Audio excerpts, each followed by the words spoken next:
All right, good morning. Welcome to the day after the 4th of July. Let me see, 10 fingers, 10 toes, everything's in place. We blew up a lot of stuff last night, but we're here to discuss it. No, we're not going to discuss that. We're going to talk little Niners, and Chapman's in the house.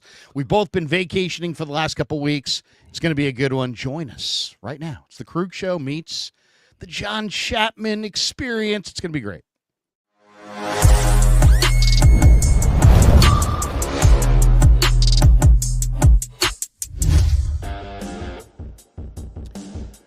Off and running, July the 5th. Hope everybody's having a great day. It's Saturday, July the 5th. Beautiful summer day out here on the West Coast. 10:12 West Coast time, 1:12 East Coast. Hope everybody's having a great day. Welcome to the Krueger Show, brought to you by Pig and a Pickle, the best barbecue in all of Northern California. Check them out. They're in Emeryville. They're in Corte Madera. They're open 7 days a week from 11 a.m. till 8 p.m. Tell them Damon and Mary sent you. Go say hi. Get some brisket. Tell them that Krug sent you. I should say. Go say hi to Damon and Mary. But also follow us. We're also brought to you by Claw Daddy Arcades. They're great. Follow on IG at Claw_Daddy_Arcades. And they got a location opening this summer in Capitola Mall, another location opening this summer in Visalia Mall. As I said, follow them on Instagram at Claw_Daddy_Arcades and find a location near you. And thanks to LearnKey Upskill Academy, they're fantastic. We'll talk more about them in a bit, but the links are in the description below for all of our sponsors. Thanks to all of them for sponsoring the Krueger Show. John, how are you, man? How's your summer break going? Man, it's going well. Traveling, seeing family, all that kind of stuff. And, after last night, we were out on the water watching the fireworks, which was awesome. It was clear. And, after a little break, even my light went out this morning. So I get out of practice and even the equipment starts to fail. But I'm here with the legend Larry Krueger, and we're talking 49ers roster. So I'm pumped, man. Nowhere else I'd rather be. Oh, man, I'm fired up. And I'm fired up for camp because I really, last year left such a bad taste in everybody's mouth. And the Niners are looking to wash it away and get on with a new season. And, and there's a lot of speculation on this one. Let's be totally honest. Niners have a totally easy schedule. But it is worth noting that the last two teams in the NFL that had the statistically easiest schedule finished with losing records. So, that speaks volumes to the parity that exists in the NFL in 2025. So, yeah, they have an easy schedule, but that doesn't guarantee anything. And they went 1-5 in the division. And some people think Arizona and the Rams and Seahawks may be better.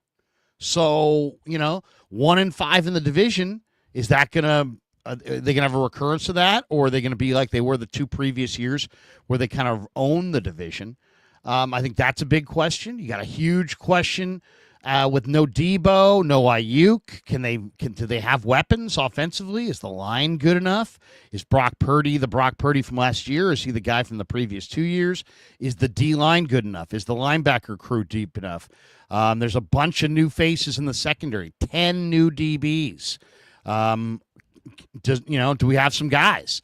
Or is it just a bunch of, waiver wire type guys that really aren't all that good? So I think this camp, I would say if you're a Niner fan, you should follow what people are saying coming out of this training camp because we don't know what the story is going to be. It's yet to be written.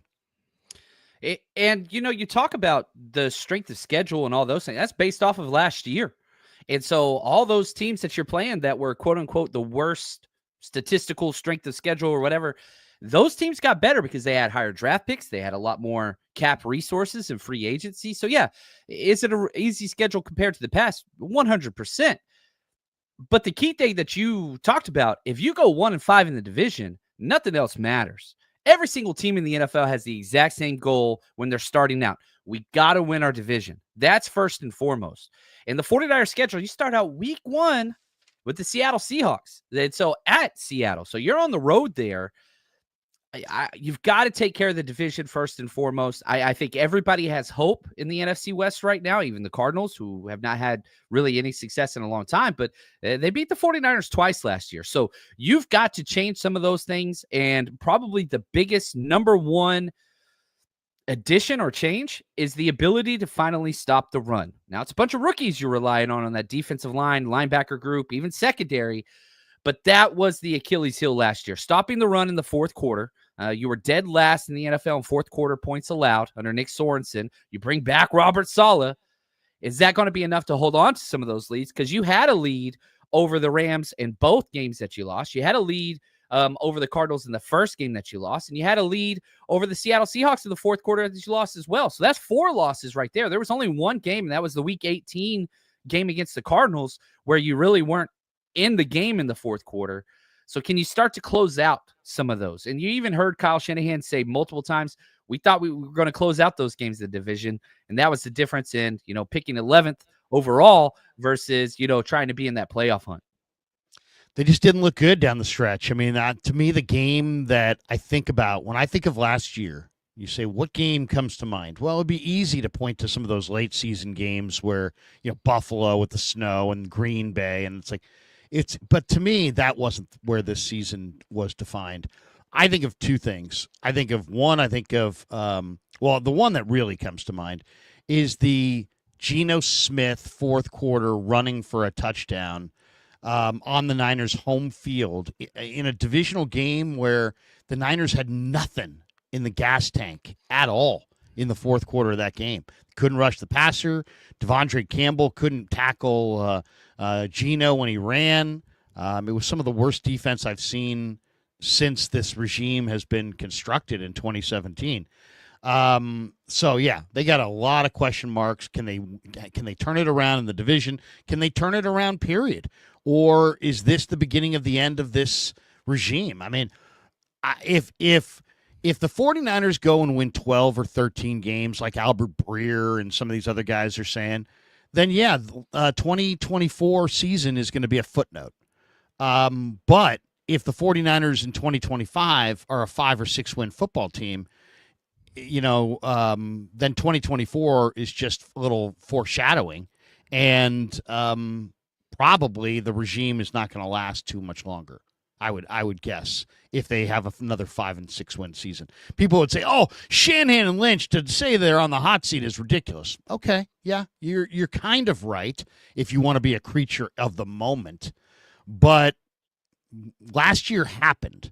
It wasn't like, that was just a dream. No, the last year happened. You won 6 games. If you follow that up with another 5-win type team, type season, with an easy schedule, yeah, the heat is going to be on, as what Glenn Fry used to sing. All right, somebody's asking the question, when is camp? The Smitty. He says, when is camp? Camp is July 15th, the rookies report. So we're 10 days away from that. The veterans report on July the 22nd. And I believe the first practice will probably be shortly thereafter, the 23rd or 24th. And then it's on. The Niners will travel to the Raiders for one joint practice. They will host the Broncos for a couple joint practices before their preseason tilts with those teams. Other than that, they'll be in Santa Clara all summer long. All right, let's get right into it. Do you want to start, John? Do you prefer to start on offense or start on defense? What direction? Let's stick with defense, because that's what we were kind of talking about, and allowing those fourth quarter returns. So let's go through that and see if they improved or not, and where the biggest questions are. All right, let's hit defense, and we'll start with the defensive front. And the bottom line is the 49ers did not get any pass rush down the stretch. They had none. John was totally right. They couldn't stop the run, but then in the last 6 weeks of the year, they couldn't rush the passer. And when you can't rush the passer and you can't stop the run, you're really not going to win any games, and for the most part, they didn't. But in the offseason, they have poured resources into their defensive line. They drafted Mikael Williams in the first round. They drafted Alfred Collins, who's yet to get on the field, in the second round. He's starting to concern me. I got to admit that. C.J. West was drafted in the fourth round. Sebastian Valdez was signed after the draft, and then Bryce Huff was signed as a free agent, or traded for, I should say, just recently. And so you've got Huff, Williams, Collins, West, and Valdez added to your defensive line. How much confidence do you have in this defensive line? Are you more concerned about the tackles or the ends? Usually they go with 10 which would be 5 defensive ends, 5 defensive tackles generally.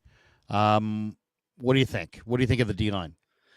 I think it's designed to stop the run, and you got a little extra Parmesan cheese at the end with Bryce Huff, who could come in and kind of give you some versatility in the pass rush. But make no mistake, whether you're talking Mikael Williams, whether you're talking Alfred Collins, CJ West, your 3 biggest additions, they're all run stuffers. Now, the hope is some of those guys can evolve into pass rushers, but it does seem like the philosophy is, look, Robert Saleh is going to help stop the run, force 3rd and longs. That's going to create positive pass rush opportunities for some of these guys that are quote unquote not true pass rushers. And hopefully some of those guys can bud into Alfred Collins, I think, is the one that probably has the clearest pathway to being a pass rusher. But like you said, he's not signed. He's one of 30 second-round picks who still have not signed their contract. And plus, you still have the calf issue. So, like, is it just a contract thing? Is it the muscle thing? Like, what's going on there? What's going to happen before camp? He's supposed to report in 10 days. There's no movement in the NFL in those second-round picks. No, there's 2 out of 32 second-round picks have signed in the NFL. Like, that is – we're at an impasse here. And so, like, that's weird. But I do like that you had a goal in mind. We're going to stop the run and force teams to be one-dimensional and try to go for those 3rd and longs, and then we'll allow them to develop into pass rushers. And Mikael Williams, who probably the biggest question mark on pass rush productivity, well, you're going to kick him inside. You know, we just talked about Geno Smith rushing for that game-winning touchdown in San Francisco. Well, Yetur Gross-Matos was playing on the inside there and quit. Like, he was trying to get out the play before. He was tired. He was tapping his helmet. And Nick Sorensen said, nope, you got to stay out there. They snapped the ball. He stood straight up, took 2 steps, and watched him and Leonard Floyd, who were just gassed. Now you have a little bit more of a rotation. You've got younger guys out there. Yetur's still there, but now he's going to be a rotational piece instead of playing as much as he was that game. So you're hoping that the depth can translate to more energy, and there's more 3rd and longs.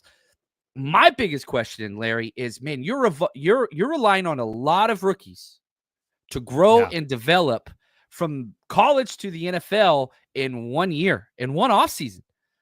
That's a little problematic to me. I wish there was a little bit more veteran depth at the defensive tackle position and defensive end position, because right now you really just got Bosa and Huff. Outside of that, it's a bunch of young pups. So we'll have to see how it translates, but it's not like a lot of people are projecting like, oh, the D-line's back. And I'm just like, hold on. That's a lot of rookies and a lot of translation that you haven't seen before.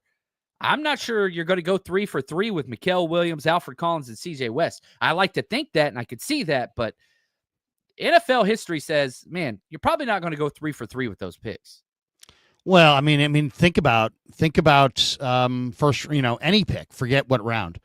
You've got on one end of the spectrum, they're awesome, right? They're starting immediately, and they're one of your best players that you drafted a star, right?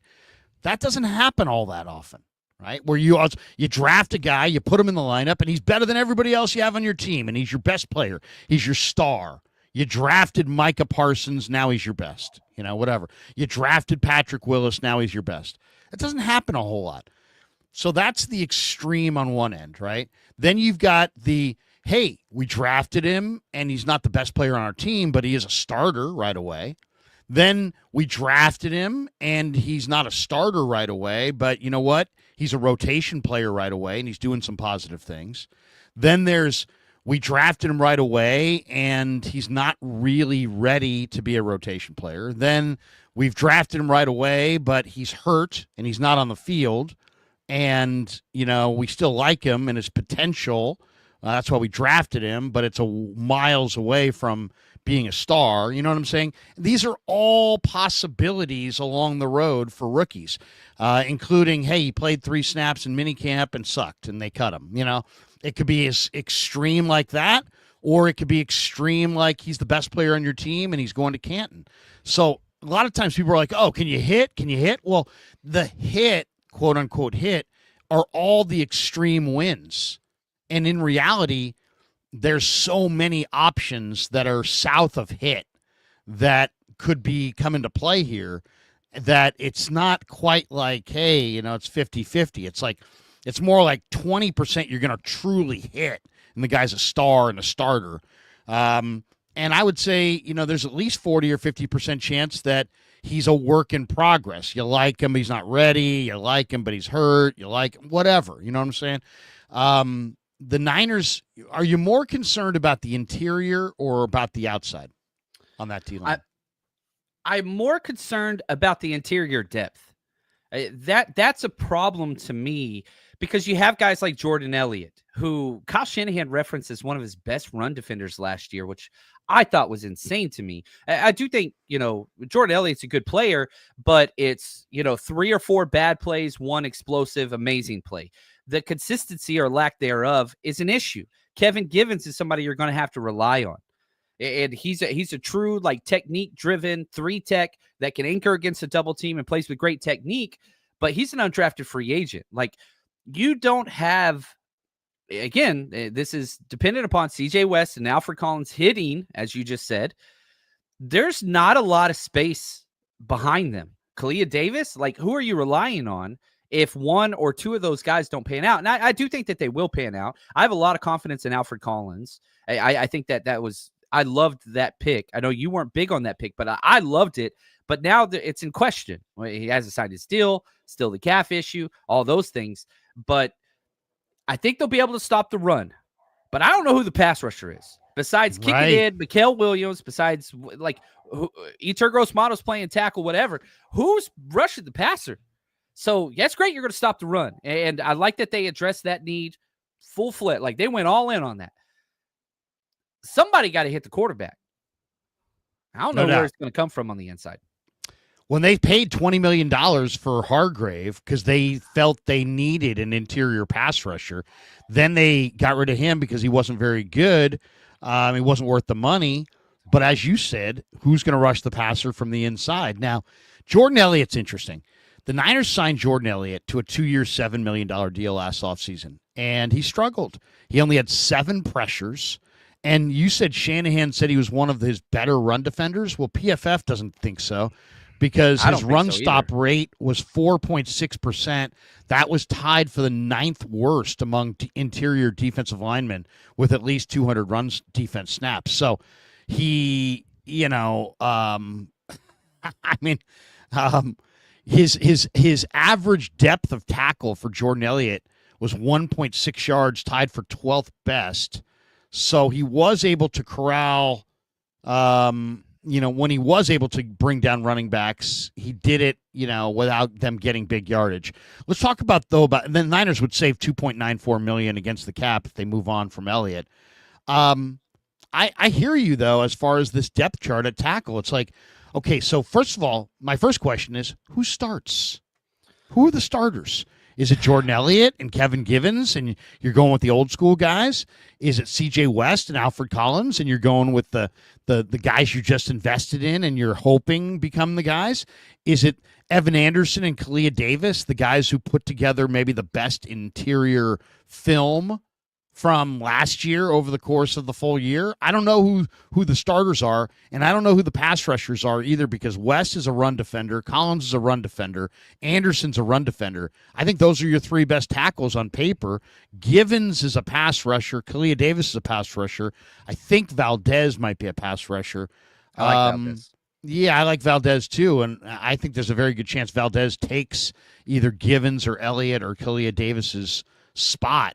I think that's going to happen. But yeah, interior is an issue for sure. As far as and I'll tell you my thought on Collins.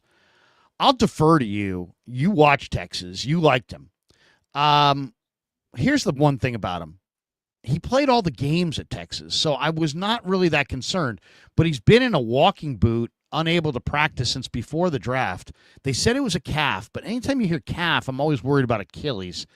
And then when I saw the interview that he did, it was the one rookie interview that I wasn't there for, and I just happened to see it the other day on the Niner website or Niners YouTube channel. And he was like, "Hey, who do you model your game after?" And he gave, it's like any answer is a good answer, right? Pretty much, unless the guy's terrible. He's like, I don't watch a lot of NFL football. That's what he said. I don't watch a lot of NFL football. So, I mean, it's not a prerequisite to play in the NFL that you watch a lot of NFL football. But I don't know. That makes me nervous. The fact that he hasn't practiced, that he looks like if he played, he's got just unbelievable ability, almost like too good to be true, too big, too fast, too strong. He's just unbelievable prospect on paper. And it just, I don't know. Maybe it's because he's so good of a prospect on paper, it has me worried. But he hasn't gotten on the field. I asked Mayoko about this earlier this week. I said, how much of a concern is it? And he's like, I think it has to be a concern. So, Texas ball. Is Collins a concern, or is he going to, once camp starts, he's going to be this wrecking ball and we're going to laugh at even the notion that we were concerned? I do think you have to be concerned. And again, I am a Texas guy. I was, before day 2 of the NFL draft, I tweeted out what I wanted the 49ers big board to be. Alfred Collins was my number 1 before the 33rd pick went. Like, I wanted Alfred Collins badly. And my favorite thing about him is he's his best in the biggest moments of the biggest games. 3rd and 1, 4th and goal, 4th quarter. Alfred Collins is the guy.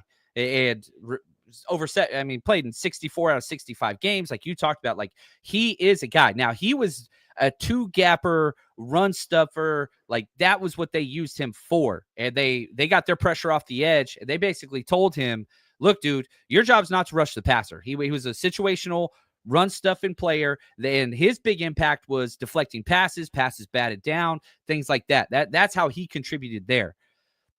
I am concerned. But you asked who the starters were. If I had it my way, the 2 starters would be, I'd go with Alfred Collins, assuming he's healthy, and Evan Anderson. Base situation, those are the 2 guys I want out there. Just stop the damn run. Then rotate in whenever it's 3rd and whatever else. You could keep Alfred Collins out there. But who I think the starters will be, I think it's going to be Jordan Elliott and the 2nd round pick, Alfred Collins. They love Jordan Elliott. I don't know why. He didn't even get a sack last year. 2 quarterback hits only. He's not good against the run, but like, they love that dude. And he came out in the draft, the same draft as Javon Kinlaw, and Chris Kusarek was high on him then. And so it's just like one of those things, like, why can't I quit you? Like, they love that dude. And I don't see it. So my guess is Jordan Elliott and Alfred Collins will start, but man, I want Evan Anderson to get some more snaps early. Our lads agrees with you, John. They have Jordan Elliott and Alfred Collins right here.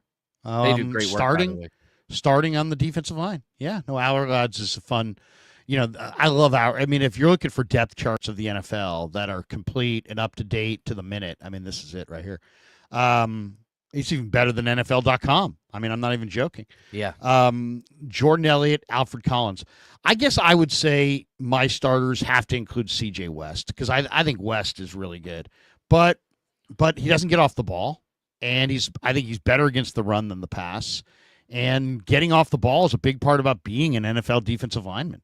It's hard to win in the NFL if you don't get off the football.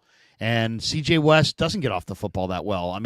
That's the downside. Now, I'm not concerned at all, because that's a refinement that will happen at the pro level. That's a Chris will get him faster off the ball. It's just about timing and desire and learning tricks of the trade and how to get off the ball.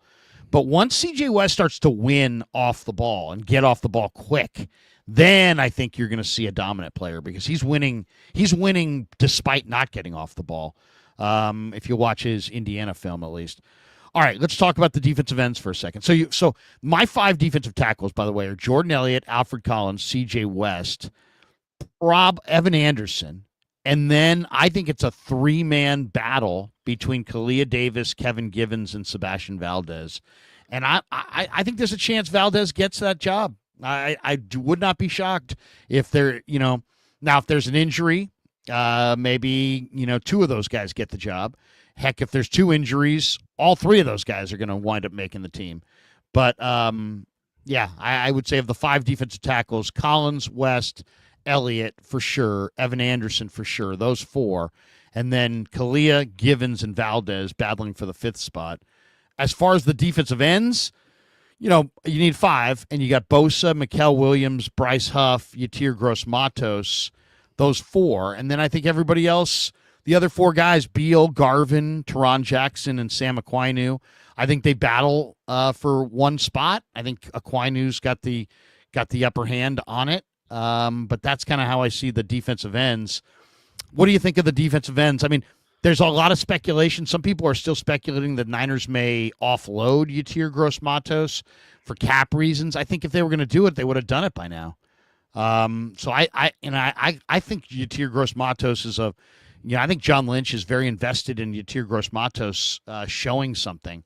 So what do you think, John? I mean, as the defensive ends, Mikel, Huff, Bosa, Yatir Gross-Matos, do you agree that it's Beal, Garvin, Aquinu, and Teron Jackson for that last spot? Or do you think Aquinu's in front of Gross-Matos? Yeah, I don't think I'm a huge Samo guy, and I trust him a lot more at the defensive end spot than Yatir Gross-Matos. But because, and again, if we look at it with the context we just provided, there's a major question mark at pass rusher, at defensive tackle. Well, Yatir Gross-Matos helps you there. I think he would be the one in the NASCAR package to kick into tackle before Mikel Williams even early on. So I think that's there. But from a true end perspective, Sam O was already in starting reps, Bosa was injured, whatever else. But it was Sam O and Leonard Floyd starting ends a few times last year. And so I think that there's you've got your top four, Bosa, Huff, Mikel Williams. Those are your top three. Then after that, you've got Yatir Gross-Matos, Samo, Robert Beal. That's somebody that I think big name. He was drafted as a speed rusher out of Georgia. He's been the exact opposite. They flipped it halfway through the season. You look at those last 4 games, he's only playing run snaps now. It turns out he's a pretty damn good run stuffer and sets the edge incredibly well. Not why you drafted him. And they were so frustrated because he couldn't rush the passer for beans. But it's well, wait a second. This dude set the edge pretty damn good. They had no choice but to play him with all the injuries last year. So now, okay, well, we got this Robert Beal guy who is a stud special teamer. You only had really 2 to 3 quality special teamers last year. Well, Robert Beal was one of those. And he could set the run, which Robert Saleh cares more about than anything. So I think it's a clear define, those are your guys. And then, Garvin and Teron Jackson, those are your practice squads. Neither one of them probably make it. One of them clears, you bring them back. But man, this end room, I think, is kind of decided. I'm not really seeing much competition here for who's making the 53 and who's not. Something could change, but I think it's pretty clearly defined. I wish there was one more guy fighting for that 53. I do wish there was a little bit more veteran presence here, but I got Bosa, Huff, Yatir Gross-Matos, Mikel Williams, Sam O, Robert Beal. I think they keep 6. Wow. And they've flipped here a few times where they've kept 5 ends, 6 tackles. They've kept 6 tackles, 5 ends, and they've done 5 and 5 because they always manipulate the roster with pup and all that kind of different whatever. But I think you need all 6, especially whenever you bring in Bryce Huff, who is just going to get 20 snaps a game as a pass rusher only. I think you need those other guys, especially with Mikel Williams kicking inside pass rush, Yatir Gross-Matos kicking inside pass rush. This is a position where I think you keep 6 personally. I wouldn't hate it. To me, it's such an important aspect of football is being able to move the opposing quarterback off his spot. That if Beal looks like a ton and Aquinu looks good, I'd keep them both. I wouldn't cut the same way. There's certain positions you just don't cut. You don't cut quality cover corners, and you don't cut really dangerous pass rushers, because that's where the game is won, I think. So, Beal, I will say this. It is now or it is never for Robert Beal. I mean, you don't get forever. He was a 5th-round pick in 2023. It's now July of 2025. It's go time. He's either going to show something and be a part of this thing, or he's going to get cut. And if he gets cut, Eagles are claiming him day one. Yeah. He's exactly what they want. Oh, and then they have the rest of his team over, college team, right there on that same Georgia, on that same Eagle line, all those Georgia players. All right, let's move to linebacker. It's, to me, the best battle of camp is going to be D. Winters against Nick Martin for that number 2 linebacker spot next to Fred Warner. A lot of people expect Winters to win it. I would say, I like Nick Martin. I think Winters. Winters is nice, right? He's fast. He's athletic.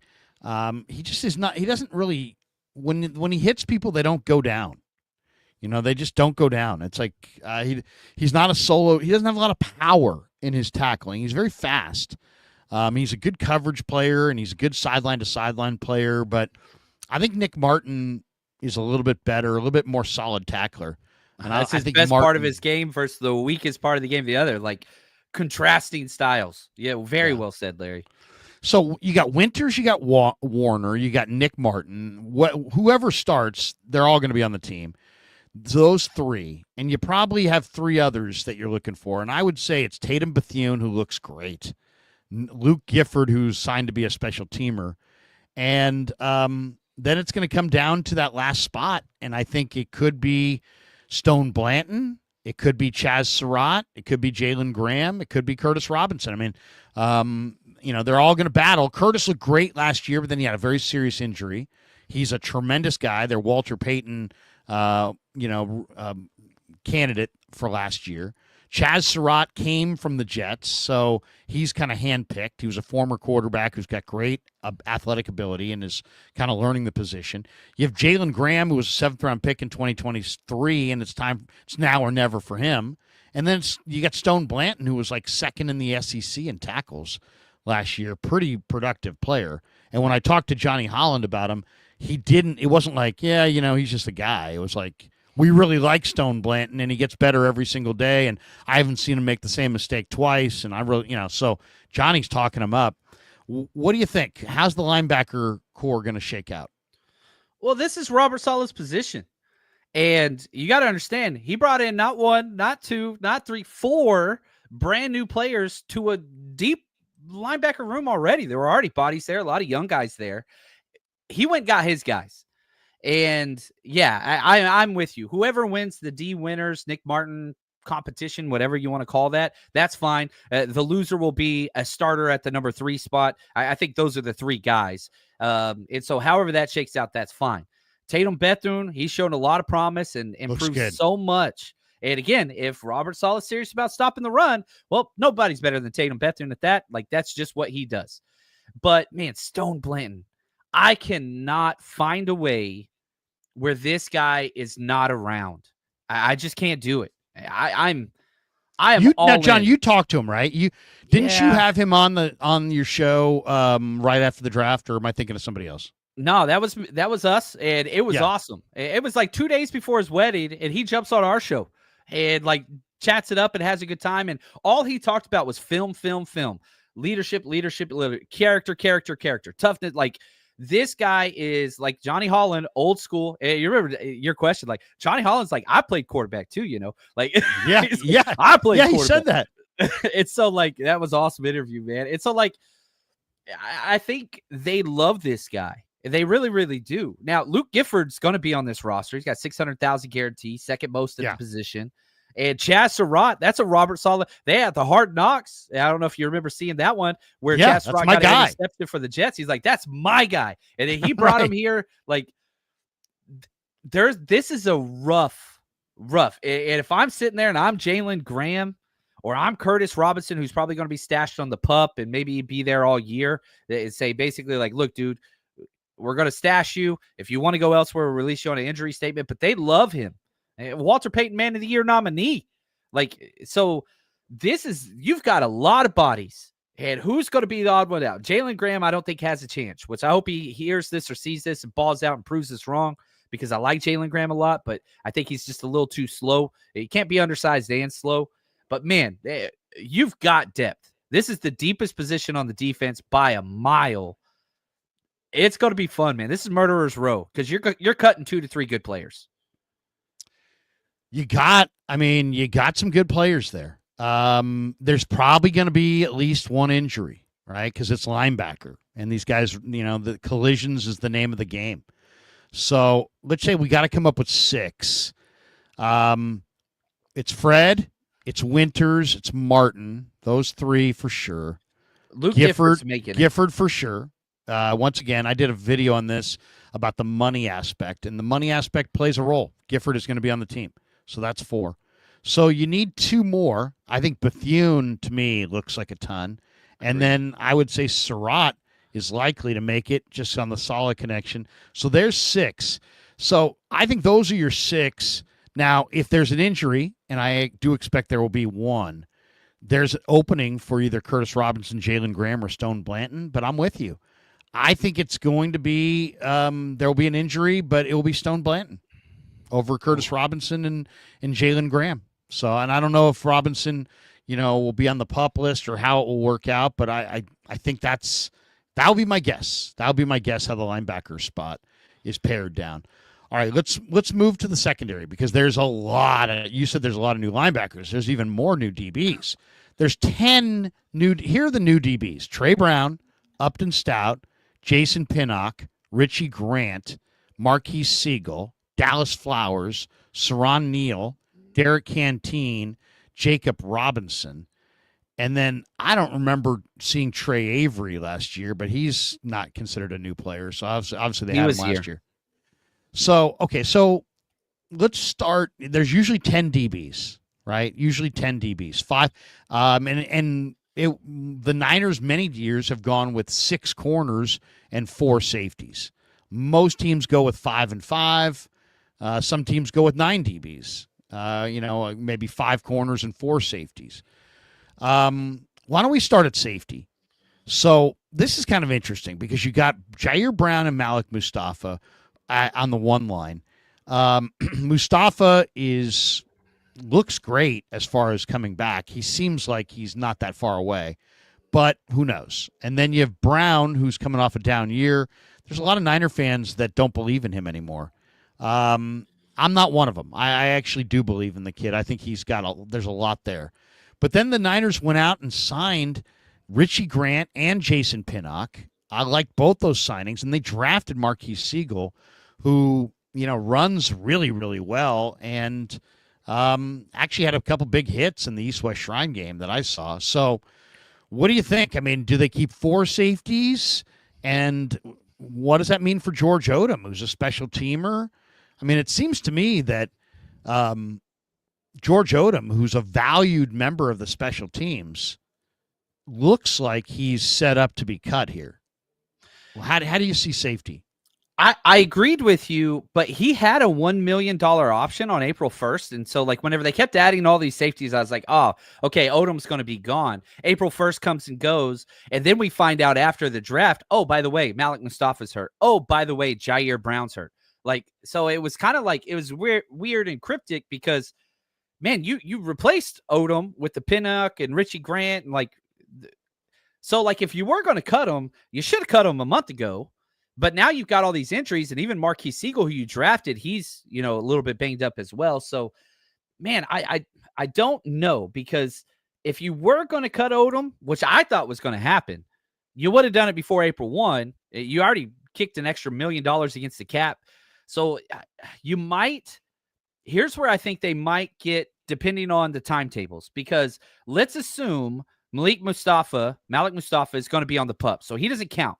Okay, so he's not going to be one of your 5. Which right? means what, John? That's 4 weeks or 6 weeks? Yeah, it's 4 weeks now. 4 weeks. And so, yeah, they always are changing it 4 to 6. And if I'm wrong, oh my gosh, I wish I could look that up right now, but that's okay. Somebody you guys watching, help us out. The new CBA, if you're in the chat and you know the answer to that one, feel free. And I have no qualm saying I'm wrong all the time, even though I study this stuff. Yeah, I mean, we don't. I mean, some of these fine. Sometimes the fans do know more about some of these little. 100%. We very educated audience. Larry has my audience. Pick it up. Let's go. Now. So anyway, so let's say Malik doesn't count. Okay, Jair Brown, that's 1. Jason Pinnock's getting a lot of guaranteed money. He's making it. That's 2. Marquise Siegel 3. George Odom 4. Richie Grant 5. That kind of works. I don't know. What am I missing there? Well, I'll say this. Pinnock and Grant on the practice field look like a ton. They really do. They both look really good. Starting week 1. They look really good, John. I mean, really good. Pinnock is fast and covers, and he looks fast for a safety, and because he's a former corner. And Richie Grant was a second-round pick. And I know when people signed him, when the Niners signed him, people were like, special teamer. And I'm like, wait a second. This guy was a second-round pick at Appalachian State like 45 minutes ago. Now he's a career special teamer. So I like Richie Grant, and I've seen him look really good on the practice field. So I don't know. I mean, I kind of feel like the violence that you see in football, a lot of it is manifested at this position, and it's like almost like you can never have enough of these guys. I get the feeling that this safety discussion is much ado about nothing, because I just think that they're going to wind up needing all these guys. I mean, Mustafa out-hits his body. Brown the same. Odom I think of as more of a special teamer, especially after watching Justin Jefferson blitz him in that Minnesota 97-yard touchdown pass. But I don't see them cutting anybody. I think it will kind of solve itself. I think they're going to need all these numbers, and they may even need another one. Are you in that camp that believes they should go sign a Simmons or a Blackman or one of these veteran safeties, or do you think you would be happy going into camp with what you got? If you didn't have Malik Mustafa coming back, then yes, I would. But like half of your problems right there. And yeah, Marquise Siegel hopefully can develop into something. We still don't even know where he's going to play, whether that's slot, safety, whatever. Like, and Jair Brown. Like, so you've got a lot of bodies there. Now, the 49ers have the cap space to sign anybody that they want to sign, but they're going to roll that forward. So I wouldn't be upset with it, but I know Justin Simmons, and he is not going to sign anywhere unless he's going to be starting all year. I don't think the Niners can promise that. And so that's why, again, whenever you talk about signs or trade, it has to make sense for the team, has to make sense for the player. If you're Justin Simmons, why would you come here? Hey, man, we want you to come back until Malik Mustafa comes back and maybe Jair Brown, and we're going to rotate. Like, no. That ain't how I play. I'll wait. I know I'll start somewhere. That's just kind of the way I see that. Not that it wouldn't make your team better. Justin Simmons makes every single team better. So from that standpoint, yeah, that's not how the Niners roll at safety. It's really, really not. If you have another big injury or Malik isn't ready to come back, but I think that he is going to be, then maybe, but I don't think they're in that situation right now. Yeah, no, I think they think they're pretty fortified with Grant and Pinnock and Siegel. Mustafa's obviously the best player back there. If Brown could bounce back and be really good, now you've got one of the deepest positions on the team, right? You got Mustafa, who's a great young player, and you got Jair Brown bouncing back, and Grant and Pinnock and Siegel and Odom, and as backups. I mean that's pretty good.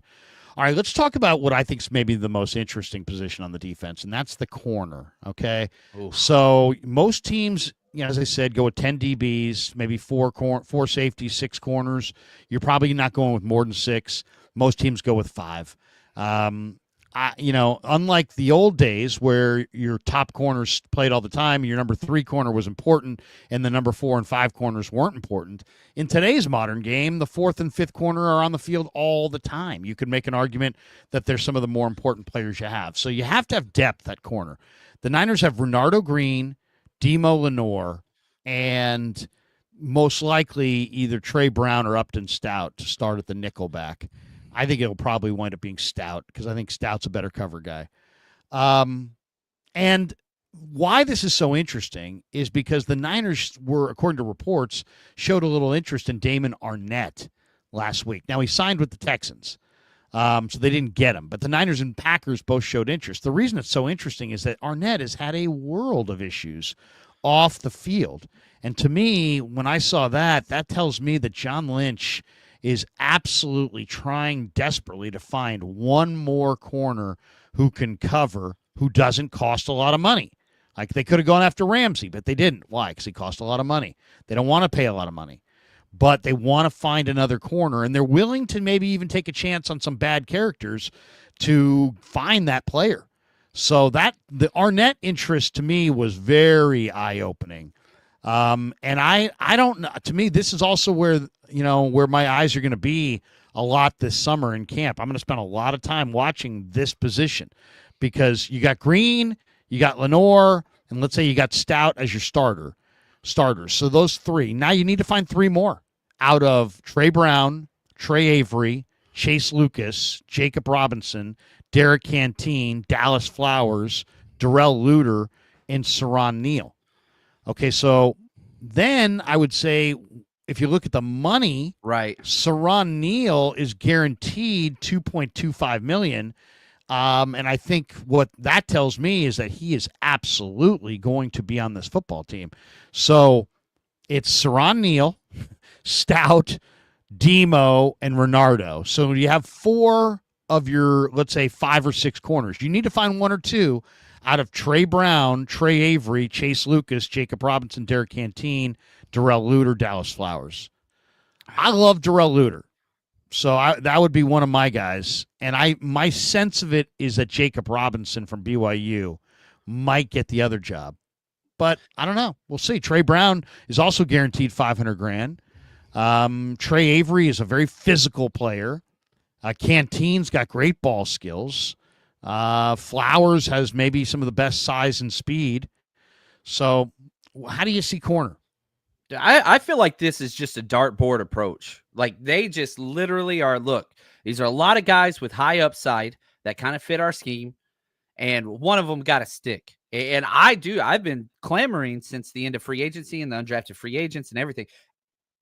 Outside corners is the biggest need on this team. They go, I do like the fact that they're willing to look into every single opportunity. You know, you talked about Damon Arnett, and you know, they ended up passing on him. You could have got him for pennies. I'm glad they passed on him, but I'm glad they looked into it. You remember they met with the who was the Marshall edge, you know, that had all the allegations and whatever in the draft. Mike Green, they met with him like 4 times. Yep. So like, yeah, but they didn't draft him. They passed him in the first and second round. So I like that they're looking into it, but I also like that they're being a little reserved. I do think they need an outside corner big time. Trey Brown would kind of be my inside track for winning that extra job, but he's missed 39 games in the past 4 years. But his tape's good, and he can play it. He's physical and whatever else, but it's just, man, can he stay healthy? That's the question. And if he can't, then yeah, I love Jacob Robinson, but man, who's playing nickel? You spent a 3rd round on Upton Stout. Diamador Lenore is one of the best nickels in the NFL. Jacob Robinson, probably just a nickel only early on. He's pretty light, added some weight, you know, but still, I don't know what it is they're trying to do, because I feel like they're trying to solve a problem that you finally solved in Diamador Lenore. Kyle Shanahan said last year at the end of the year, closing out, we want Demo to play one position. We think that he could be better if he plays one position. And I'm cool with that. But it's like you finally got a corner the first time in the Kyle Shanahan era that could stop the slot fade at Diamador Lenore. And now you're just going to stick him back outside, which from an NFL value standpoint, I understand that. But it's just like, I don't know. You brought in 4 or 5 guys that can play nickel. And I'm like, dude, you have the best nickel in the NFC West. Like, let him stay there. So I don't know. How do you feel about the whole Demo inside out, or just keep him out? Where do you sit on that? It's perplexing, man, because on one hand, I was like, hey, man, sign Ramsey and let Ramsey play outside and move Demo inside. But I got to think that now that they've got a sizable financial stake in Demo, I think they also now have some incentive to get him out of the box as an undersized run defender. Now, the name that's out there that I would be interested in is the former Cincinnati Bengal Mike Hilton. He's out there, and you know, Athlons said the Niners. You know, they said they listed Mike Hilton as a strong free agent option for the Niners. Bleacher Report also supported the idea of the Niners adding Hilton, adding the Niners to the Cowboys and Raiders as teams that have interest in Hilton. You know, if you sit there and say, why am I so hot to trot on Hilton? He is a run defender, man. He's an excellent run defender. He's got a great nose for the ball. I like this guy in college. Last year, he earned a PFF defensive grade of 75.9 or higher in each of the past 2 seasons, I should say, last 2 years. His 91.7 run defense grade last year was a career best, and that also ranked him as the top defensive back in the NFL in that category. So, I mean, you're talking about a guy who's played the majority of his career in the nickel. He's got 13 career picks, 11 and a half sacks off the edge, 56 passes defense. He's played 8 years in the NFL. He's kind of a gamer. I think this nickel spot is so freaking hard to play that you want to have multiple guys who can play it. And if I were the Niners, I would take pressure off of Upton Stout. I know he says he's ready, and I know he looks ready, and this and that, but I would go after a guy like Hilton and then just see, can Hilton, who looks good. Does Hilton look good? Great. Then he starts. Does Lenore look better? Then maybe Lenore starts inside. But I would like to have one more non-rookie option, and that doesn't include Lenore. And I agree. If you're going to commit to Lenore outside, I mean, I understand Lenore was really good inside. Some would say, hey, keep him there. But if you want to preserve his body a little bit more because you want to get him out of the box against the run, so that makes sense. But then if you're only going to have a 5'8" rookie as the only thing that prevents him from playing the nickel, to me that's like, then you can't really say that he's going to be there all year.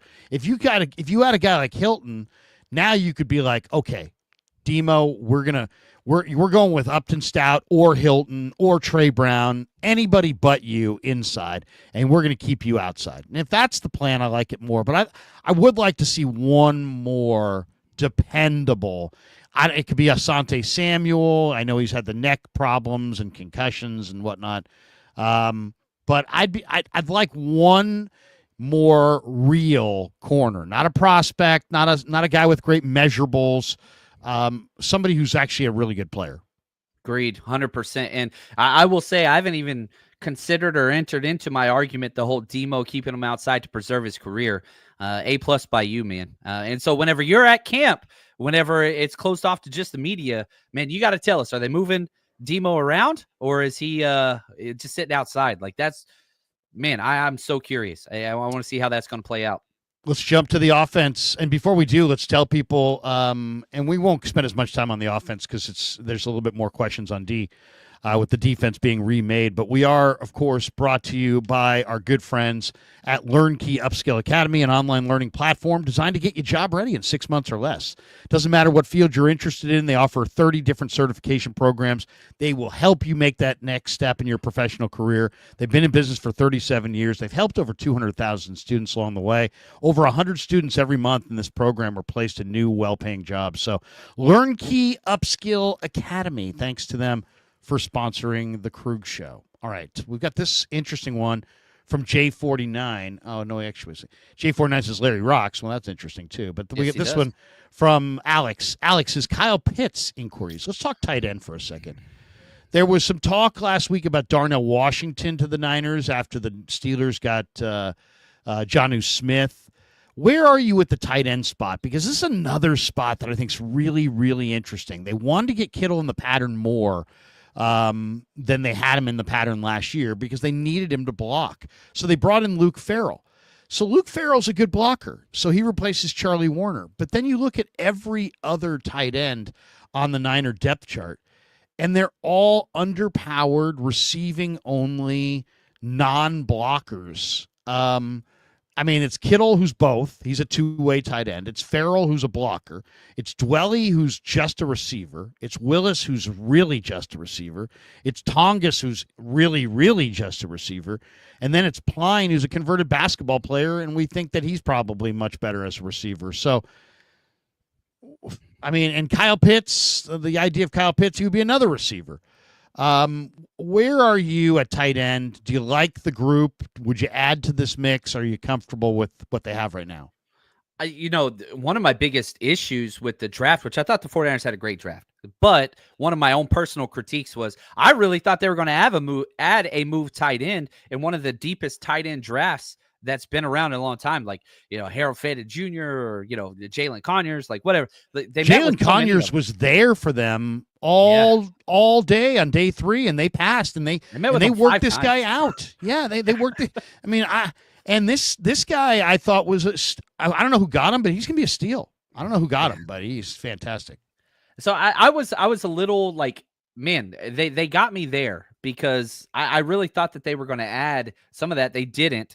They need a move tight end now. I love the Luke Farrell signing. I thought that was their first priority, by the way, Larry. Like, they went out and signed him before anybody else. Like, they wanted to be able to release Kittle in the way that they wanted to and allow that kind of 12 personnel, one back, two tight end sets, do what they wanted to do. So, but man, yeah, they're betting that somebody's going to come out of that group. I don't have a lot of hope. I hope Mason Pline wins personally, just because he's the only guy that has any relative upside whatsoever out of those four guys that you mentioned. But yeah, I thought that this was a miss. I would have really have liked to have spent, like, a fifth, sixth, seventh round pick on a move tight end to develop into a spot. But we're being I'm being picky here.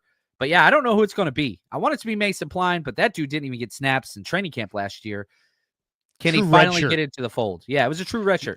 Yeah, they redshirted Pline. I think Pline's the guy they like is at number 3, but who knows? And I'll say this too: if there could be somebody around the league that gets cut that they would have interest in. And then there are those who are like, Krug, why are you bagging on the Niners for being 26th in the NFL and undrafted free agent spending? For that reason alone, because Jalen Conyers, I believe, might have been an undrafted free agent. There were a number of good undrafted free agent tight ends, and the Niners didn't get any of them. And that, to me, was a position of need. So, and being 26th in undrafted free agent spending, it just makes no sense at all. That is especially this year, made no sense at all, because that was the most fruitful market, and that to me sounded like it came from above. That sounded like an ownership edict, which always Jalen scares Conyers, me. He got $100,000 guaranteed from Miami. Yeah. I mean, the Niners didn't spend big money in the undrafted market, and if they had another $100,000, they may be able to get this guy. Now we'll see. Maybe a couple of these guys will wind up getting cut anyway, and they can find somebody at the cutdown. But I think they'll be looking for somebody at the cutdown if Dwelly, Willis, Tongas, or Pline, if none of those four guys show out. All right, let's talk a little bit about the offensive line. Grant Cohn had an idea the other day that I thought was kind of interesting. I kind of was in the mindset that there's nothing left to do on the offensive line, because I'm just a believer that you have to either your offensive line, you have to be real. You have to either draft somebody who's real, you got to sign somebody who's real. It's very rare that you find Jordan Mailata. It's very, very rare that you find some really good offensive linemen that nobody else found, that, it's like just out there. But he suggested that the Niners go sign the former Jaguar Brandon Scherff. And Scherff started 51 regular season games for the Jaguars over the last 3 seasons. He did not surrender a single sack in 2024, according to PFF. He was 4th among all guards in pass blocking efficiency. As a run blocker, he ranked 57th. And now you've got a brand new, Jaguar front regime. James Gladstone comes over from the Rams. He's reshaping the offensive line. They let Scherff go in free agency, and he made 6 different O-line additions in the draft or outside signings. So they're trying to turn over their O-line. What do you think of Scherff, who played with, Trent Williams in Washington, who has been a very, very solid NFL guard? What do you think of the idea of spending some money on Brandon Scherff and using Barch or Colby or any of these other guys more as bench pieces and trying to add a little bit to the interior? Is he a fit? He's a fit 100%. He's one of the most athletic interior offensive linemen to come out of the NFL in the past 2 decades, and from Iowa, outside zone, coached by McVay at Washington, which you just talked about. Like, yeah, he fits, but he's 34 years old. And so, like, you would have the oldest O-line group with, 37-year-old Trent Williams, 34-year-old Scherff. He could plug and play. I think they want to go young. I think they want to go cheap. I think they want to go, if you had a couple injuries even, I still don't think that they would pull that trigger. Not saying that's a good call or a bad call, but I don't know. There's so many guards that they like. You drafted Connor Colby in the 7th round, who is basically a decade younger than Scherff, that has played that same spot. They're really high. They like Drew Moss. They're definitely high on Drew Moss. So I think they're going to stay young. I don't mind the idea of getting more veteran, whatever, but like you signed Ben Barch to a $1 million deal to be a starter. Like they are going cheap on the offensive line, and the new philosophy, whether you like it or not, we're going bargain bin shopping, and we're just getting guys that could fit. And Chris Forster outlined this for us. You were at the press conference. We believe if we could just get an average level player on that offensive line, we're going to be just fine. The Shanahan scheme, outside zone, play action pass, all that will cover up the rest of it. So we're going to spend our resources elsewhere. Will Scherf come out of he's close to retirement, 34-year-old. We'll see. Nobody signed him yet. I don't see it. I wouldn't be upset, but I think they want to see what the young guys could do first. And if you did make a sign like that, I think it would be like week 2 or maybe right after, you're through with the preseason and whatever else, and you make the cut down, then you sign them. I doubt it happens, though. It seems like they're trying to go young and cheap. Let's cut to the chase. Give me your 5 starters. Is it Trent, Barch, Brendel, Pooney, McKivitz? Yes, it is. Okay. I don't even think there's a battle anywhere, to be honest with you. Who are your backups then? Because this is an area where I do feel like they are improved here with the backups. You've added Connor Colby. You've added Drew Moss. You got another year of experience for Drake Nugent, for Nick Zakelj, Spencer Burford. They brought in Andre Dillard. They brought in Matt Hennessy last year. Austin Pleasance, to me, looks absolutely monster. I don't know if that's real or not. He looks fantastic. How many backup offensive linemen do they go with? Do they go with 4 and they wind up with 9, or do they go with 5 and they wind up with 10? The one thing about backup O linemen, they don't play. So if you go with too many backup O linemen, you can really hurt your roster or handicap your roster in other spots. Who are the backup O linemen? I think that's going to be a pretty damn good competition. I want 4. I think it's going to be 3. My 4 would be Hennessy. Then I'm going Nick Zakelj, Connor Colby. Man, I can't do it. Nope. I got to kick Zakelj out. And I don't think that they're going to do that. But I'm going Connor Colby, Spencer Burford, and Andre Dillard. We haven't even seen that dude play yet. Like, he might not even, So, wait, no Hennessy? Or did you say Hennessy? Yeah. So, Hennessy, Connor Colby, Spencer Burford, Andre Dillard. Okay. But I don't think they're going to do that. Pleasance and Zakelj and Moss and Nugent, those guys get cut. I'll say this. I mean, Dillard. I think Dillard against Pleasance against Burford is going to be a really good competition, and I think Hennessy against Zakelj against Colby against Moss, I think is also going to be a hell of a competition. I think it's going to be rough for them to cut Zakelj because he's Purdy's good buddy. But I think it could happen. He looked good last year. Exactly. It's kind of now or never for Burford. It probably should be now or never for Pleasance. He's been around the block so many times. Pleasance looks so good. I have a hard time picturing Pleasance not making the team, but Dillard wasn't even out there. And Dillard, I think, definitely improved in Green Bay from what he put on the field at Philadelphia. He was a former first-round pick. A lot of people think of Andre Dillard as just a bust, but he's just kind of raw, and he's still big and fast and athletic and talented. So he's not that old. So we'll see. I mean, to me, that is going to be interesting. There's so many in that room, Larry. So many. Yeah, they've got a better competition for the backup spots, but they still could probably invest a day 1 pick in an offensive lineman in 2026. I'd be shocked if they don't. All right, let's talk about a couple of those other spots. Receiver. Where are you with the receivers? Because, you're not going to have Ayuk. You're not going to have Debo's gone. And Demarcus Robinson is going to miss the first 3 weeks. So you got Pearsall, but he hasn't played very much. You have Jennings in a contract year. You have the 2-4-3 guys, Jordan Watkins and Jacob Cowing. And then after that, it's just kind of, you got Demarcus Robinson, as I said, but not the first 3 weeks. Then you have Isaiah Hodgins, Isaiah Nayer, Junior Bergen, who says his goal is to make the Hall of Fame. You have Malik Knowles, Tariq Owens, Russell Gage, Trent Taylor's on the IR. He's gone.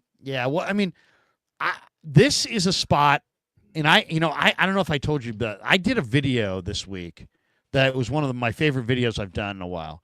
Basically, what I did was I just went and I went through the wide receiver position, and I wanted to look at every team's depth chart to see who is most likely going to be, have extra receivers I when hear it those gets. notes pages turning over there, Larry. I freaking Yeah, love it, seriously, dude. I seriously, love this. so I made this video and I just have the notes from it. So the three teams, John, that I found that have way too many receivers: Green Bay. They've got Romeo Dobbs, Jaden Reed, Matthew Golden, Savion Williams, Christian Watson. They have who else? McCole Hardman, Dontavion Wicks, and Bo Melton. I like Bo So Melton. I have a feeling that they may cut Bo Melton. Oh, So Bo Melton, who they're using as a corner, he's a good special teamer. He's a quick receiver. His brother plays corner for the Cardinals. But I think there's a very good chance that Bo Melton or McCole Hardman could get cut in Green Bay. Those are kind of interesting names. The Jets, we talked about this before, but Malachi Corley, I think, is a very good chance he gets cut by the Jets. They have a lot of receivers. And then I was looking at every team in the league, and I got to Kansas City. And Kansas City has Xavier Worthy, Hollywood Brown, Rashee Rice, Jalen Royals, who they just drafted at Utah State. I think he makes it. Juju Smith-Schuster, Sky Moore, Justin Ross, and others. But one of the guys they have is Elijah Badger, who is the Florida receiver, who I didn't realize, but he's a NorCal guy. He's from South Sac. He went to Folsom High School. He's got natural receiving ability. He started off at ASU and then went to Florida. He kind of did the Ricky Pearsall thing. he sure Probably did. knows Ricky. 6'1", 200 pounds, ran 4.43. I love this receiver, Elijah Badger. And I just think that there's a very good chance that Badger gets, Kansas City he's not going to make that receiving core. But they're gonna recognize that he's good, and then they're gonna try to squeeze him through waivers to their practice squad, and this would be the guy that I would pluck. Now there are a few other names. I'm gonna throw your way. Nick Nash, who's with the Falcons. Brandon Rice, Jerry's son, with the Chargers. Laviska Shenault with Buffalo, who's very versatile player, and Kendrick Bourne with New England. I think all those guys could get cut as well. And you might be able to choose from one of these guys. Of all of them, I think I would want Elijah Badger. I'm a big fan of Elijah Badger. You have to watch Florida film to check him out. But how do you feel at the receiver spot? How many do you keep? And I mean, Junior Bergen, Isaiah Nayer, Isaiah Hodgins, Malik Knowles, are you giving any of these guys a shot, or are you going to look elsewhere for that last receiver pick? Yeah, outside wide receiver is a major question mark early with Ayuk and Demarcus Robinson, probably not going to be there early. And again, week 1, Seattle, one of the most important games of the year. Like, you've got to hit the ground running against a quality secondary. You've got to have outside help. That's why I'd lean vets, and so I think Isaiah Hodgins, I think Russell Gage, I think those are the two guys that I would like to see.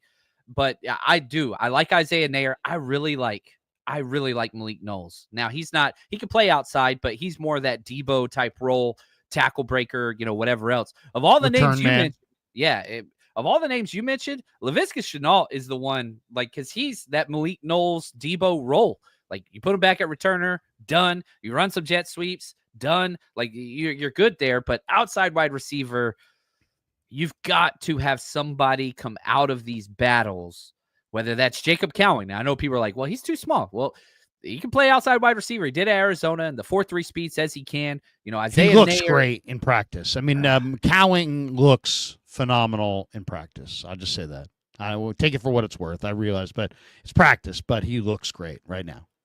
Maybe he makes that sophomore jump, which I think the Niners want him to win. The 49ers want him to win that role. It's just, can you trust him? He spent time with Brock Purdy, with Ricky Pearsall. He's added weight. Like, that's great. That's great. That's who they want to win. I mean, you remember that 50-yard catch that he had, he never got a target for the next 6 weeks after that. I think it was against the Chiefs. Like, it was just like, what happened? Like, this dude dusts a corner for a 50-yard gain on a go route and then doesn't Never even to get be a heard target. from again. Yeah. It was what happened? And he wasn't lining up right. And I understand Kyle Shanahan, his quote was, well, he's got to earn those snaps. He's got to earn those targets. And so maybe he's earned that this offseason. And so that's who they want to win. I'm betting on Isaiah Hodgins, though. I think Shanahan wants veteran, somebody you can trust, somebody that's done it before. You know what you're going to get out of them. It's not flashy. It's not sexy, but I think he could bring that. And so I think, and Isaiah Hodgins or, Russell Gage, they might not even make the 53-man cut, but we've seen Shanahan do this gentleman's agreement shake, right? So many times, whether that was Willie Snead or Chris Conley or Trent Taylor. Hey, we're going to cut you, but we're going to bring you back on our practice squad and we're going to guarantee promote you the first 2 games of the season. One of those veteran, look, we're going to let you go. Don't go anywhere else. I promise you we're promoting you week 1 and week 2. You're going to be out there special teams and you'll be our 4th wide receiver for the first 2 weeks type of a thing. I would have to vote for Hodgins over Gage on that one, but what about Amari Cooper? What about Keenan Allen? What about some of the veterans? Real veterans like Kendrick Bourne could get cut by New England. I would say it's probably going to happen. Are you interested, or even Gabe Davis, who they brought in a month ago for a look see? Would you rather go with Knowles, Gage, or Hodgins, or try to go outside for a veteran? I would go outside. And again, the 2 positions that I think are you need veteran depth at more than anywhere, outside corner, which we talked about, and outside wide receiver. But it's a temporary fix. And this is kind of the problem that I have is once Demarcus Robinson comes back after suspension, you kind of solved that issue. I love that signing. Once Ayuk's back, now it's kind of overkill outside wide receiver. So do you go break the bank and spend a $4 to $7 million for an Amari Cooper or a $2 to $5 million for a Keenan Allen? If you're this is a month-long Band-Aid, right? And so, which is going to take away snaps from these younger guys. Or do you say, hey, and this seems to be the answer the 49ers are giving currently, let's see if one of the young guys can show out and win. And if they can, then we're fine. And that's best case scenario because we're not wasting roster spot and more salary cap. But if they cannot, then we're going to pluck somebody to come in here. But yeah, I do think that you need more depth. But if you can get a cheap signing, probably wouldn't be an Amari Cooper or Keenan Allen. But I would like something there. If Kendrick Bourne gets cut, I think Kendrick Bourne's best in the slot, but he could play outside. He can't stretch the field vertically. That's always been his kind of MO. Is like that's the problem. He plays like a good outside wide receiver. He's a light, not as physical Juwan Jennings. We've seen it. He can play slot. He can play outside. If he gets cut, that's the answer. I'm not so sure they're going to cut him though. They love, dude. The Patriots love Kendrick Bourne. They try to. So I don't know if he does get cut. Yes. I think he will this year because they've just got a lot of young receivers that they've got to account for, and they drafted a couple guys last year, Javon Baker, Jalen Polk. They're either going to cut those guys or they're going to cut Bourne, and they may cut those guys. We'll see. 2 last ones on the Niners before we call it quits. I think the 2 most important spots on the offense. Let's start running back, and then we'll talk quarterbacks. You got CMC. Is he back? Is he not back? Okay, well, I don't know. You got Juice is back. Garendo, Jordan James, Patrick Taylor Jr., Corey Kiner, Izzy Abinaconda. I think I'm excited as heck about this position. One, for a couple reasons. One, Christian is back healthy. He looks really good. But what I'm really excited about is that Garendo looks great. I mean, he looks amazing. Like, he looks like a star. He really looks like the kind of guy that could be, the kind of guy that everybody in the rest of the league is talking about, Isaac Garendo.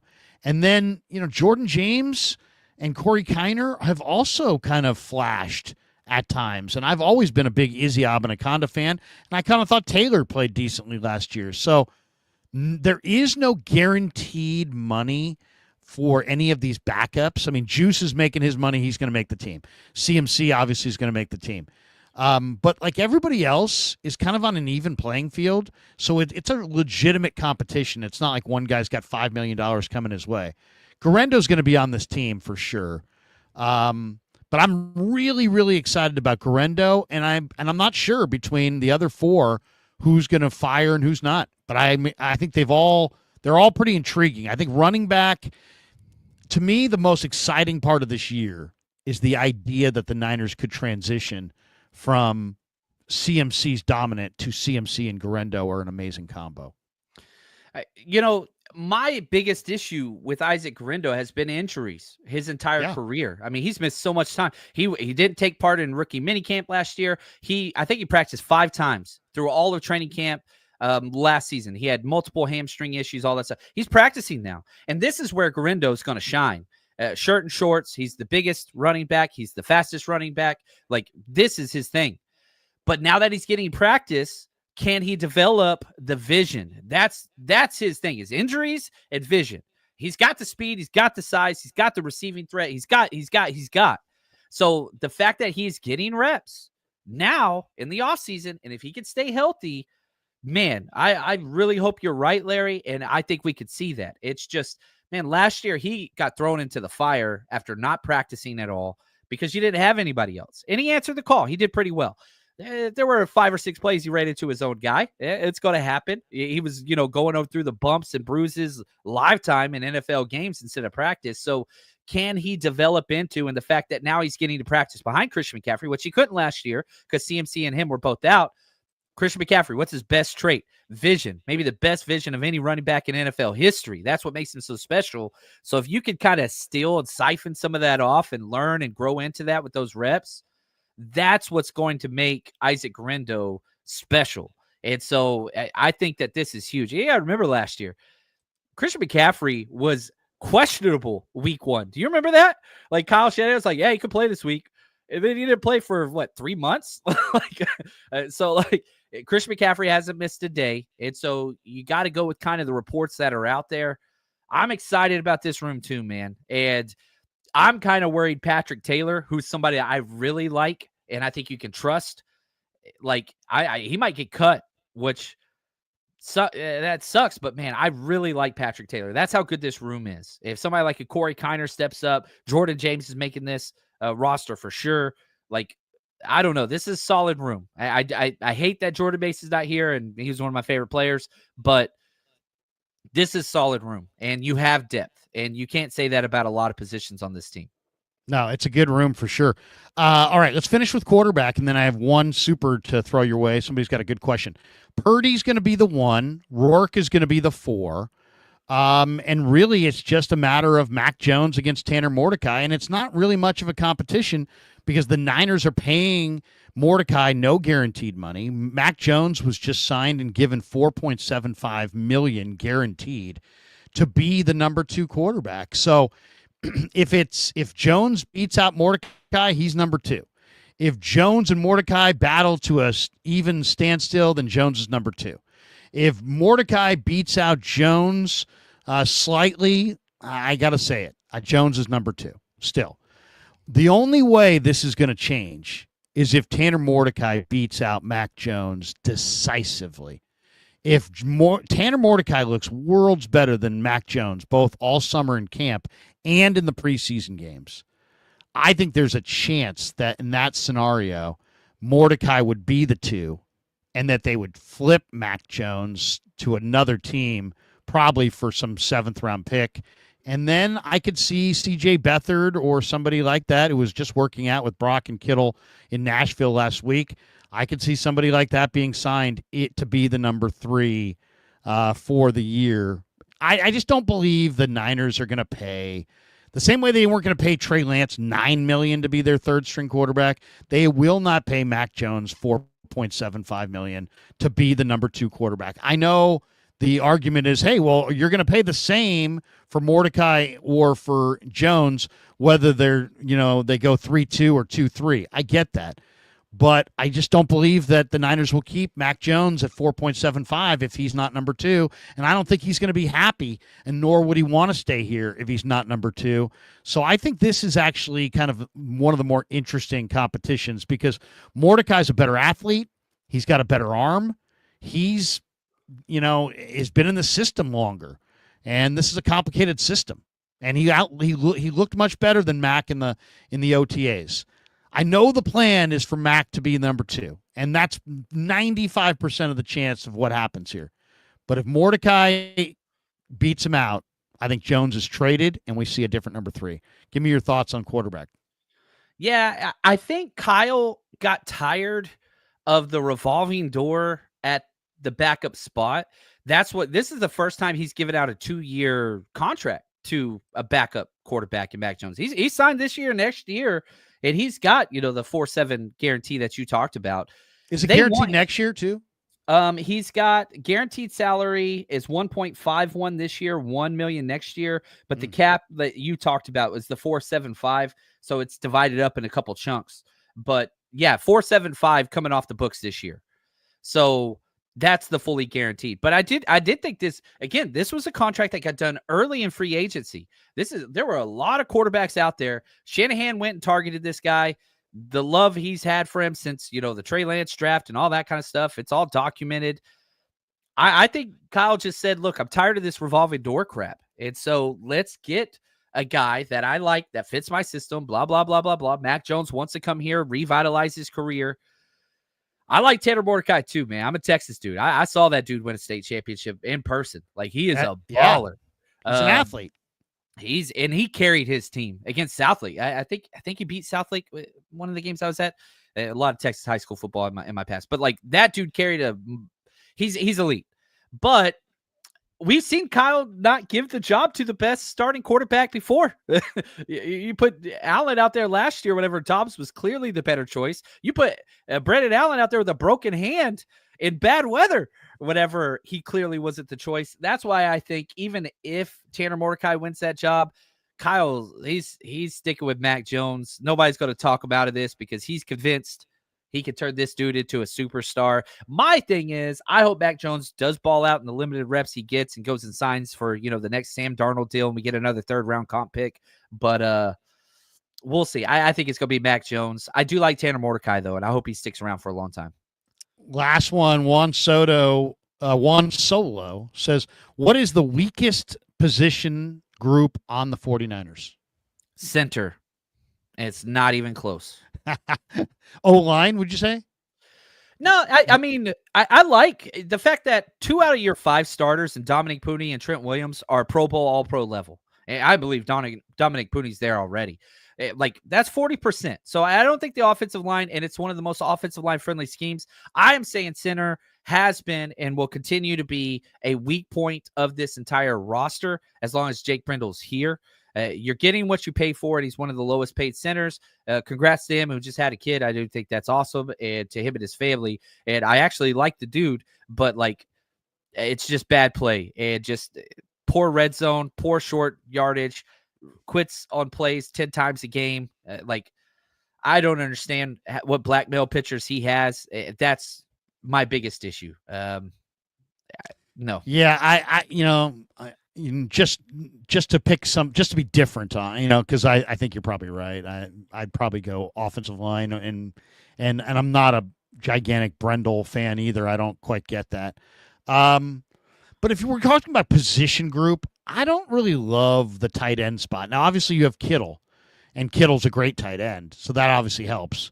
But that as far as the rest of that group, Farrell to me looks very stiff, and he's big, but he looks very stiff. And the rest of those guys look like receiving tight ends that aren't great receivers. I mean, that are not like awesome receivers. So I kind of think that, like, George Kittle is such an incredible player that we just think of tight end spot as really good. But, man, if George Kittle at any point went down, I think the Niners would just be in such hurt. I think that's the weakest position on the team. I think that you don't even have guys that you could use. Like, I don't think you can run the ball if you had Dwelly. I don't think you can run the ball with Braden Willis. I don't know that you can run the ball with anybody besides Kittle or Farrell. So you got, I would say tight end. I would say tight end as a group might be the weakest spot. All right, that's going to do it for us. Camp will be here before long. John, what do you got cooking the rest of the day? Tell people, I know I just saw you put it out on X. Maybe I could call this up here. You have announced what the travel schedule is going to be for the 49er Rush podcast travel itinerary. Yeah, we're going ham, man. We are going You're to going pretty a lot much of every single. We got 9 trips this year. We're doing all the road games except for LA because we take over that stadium anyway. There's a large Niner presence. That's a home game. So yeah, if you want to come out and party with us, we throw parties the day before every single 49ers road game. We fly to the city. We rent out venues, family friendly. Kids are free to every single event. And then we host an incredible tailgate, raffles, giveaways. Again, kids are free to every event with a ticketed adult. And we're going to Vegas for the preseason. So you want to come party with us at Tailgate in Vegas. That's up on there. All you got to do is drinking contests at these events. Look at this. Oh, hell yeah, we do.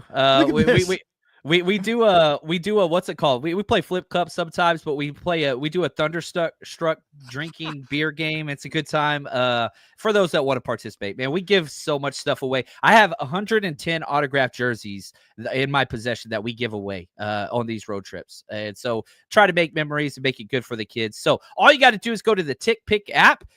Use promo code Niners, NINERS, and then just search 49ers Rush. All of our events are exclusively on the Tick Pick app. And again, you can go buy those now. They're the cheapest they're going to be. And we do sell out of a lot of events like Houston and New Orleans and New York. Probably going to sell out of those. Man, we're going to have a seafood boil tailgate, which I'm so pumped about in New Orleans. So I'm so excited about that. Larry's amazing. Coming to one. Larry's definitely coming to one. I'm definitely coming to one. Seattle, New Orleans, Tampa, Houston, New York, Arizona, Cleveland, Indy.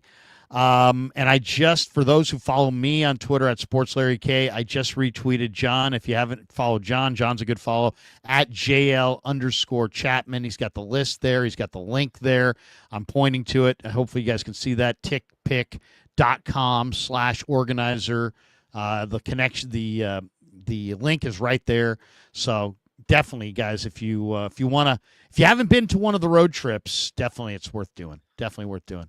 All right, that's going to do it for us. Thanks to John. Thanks to Pig and a Pickle. Thanks to Sharp Corner, Sports Cards and Collectibles. Thanks to our good friends at Clawdaddy Arcades and LearnKey Upscale Academy. The link's in the description for all of our sponsors. John, I'll give you the final word. Man, I just want to say thank you, Larry, for all that you brought to the freaking off season. It's been incredible. And in 10 days, we're going to have you interviewing people and bringing us the insight. I'm going to be messaging you, man. Hey, who's getting these number 2 snaps? Who's rotating over here? So Larry, just really appreciate you, your family, your boys for all that you bring to us. And man, off season's almost over, ladies and gents. And we are going to have new 49ers content and tape and all kinds of breakdowns. And just want to say thanks to Larry, man. Appreciate you, bro. Thank you, John. Appreciate that. Thanks to everybody. As the one-time great pro and now great college coach, Bill Belichick said, "No days off. No days off." Yeah, never met a man I've been scared of. Careful.